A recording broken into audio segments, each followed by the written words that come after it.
వంటలకు ఇంతకంటే స్వచ్ఛమైన గానుగ నూనె మరెక్కడా దొరకదు. SRV naturals. ఆర్డర్స్ కై స్క్రీన్ పై నెంబర్ కి కాల్ చేయండి.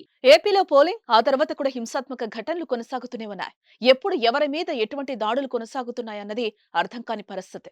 టీడీపీ నేతల మీద ఏపీలో అక్కడక్కడ దాడులు జరుగుతున్నాయి. ఏపీలో చంద్రబాబు నాయుడు భద్రత విషయంలో టీడీపీ శ్రేణుల్లో ఆందోళన కనిపించింది. ఈ క్రమంలో టీడీపీ చీఫ్ నారా చంద్రబాబు నాయుడుకు కేంద్రం భద్రత పెంచింది. టీడీపీ ఆఫీస్ వద్ద, కరకట్ట వద్ద, చంద్రబాబు నివాసం వద్ద, అలాగే గన్నవరం ఎయిర్పోర్టు నుంచి కరకట్ట మార్గాలు తదితర ప్రదేశాలను పరిశీలించారు.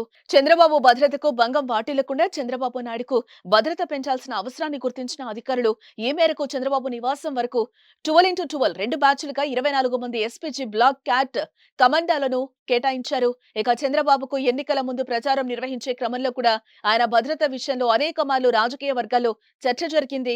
ఏపీలో చంద్రబాబుకు భద్రతపై ఆందోళన క్రమంలో దీంతో తెలుగుదేశం పార్టీ అధినేత నారా చంద్రబాబు నాయుడుకు కేంద్రం భద్రతను పెంచినట్లయింది. గత 2 రోజులుగా కేంద్రం నుంచి వచ్చిన ముఖ్య భద్రతా అధికారులు చంద్రబాబు నివాసం వద్ద ఆయన సంచరించి అన్ని ప్రదేశాలను పరిశీలించారు.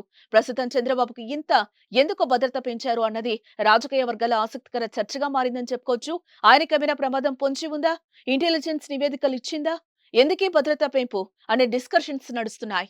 ఓ పక్క ఉత్తరప్రదేశ్ సీఎం యోగి ఆదిత్యనాథ్, కేంద్ర మంత్రి రాజ్నాథ్ సింగ్ లకు రక్షణ తగ్గించిన కేంద్రం ప్రస్తుతం చంద్రబాబుకు రక్షణ పెంచడం ఢిల్లీ పొలిటికల్ వర్గాల్లో ఆసక్తికర చర్చకు కారణంగా మారింది. సుమన్ టీవీలో మీ పర్సనల్ అండ్ బిజినెస్ ప్రమోషన్స్ కోసం కింది నెంబర్ కి కాంటాక్ట్ చేయండి.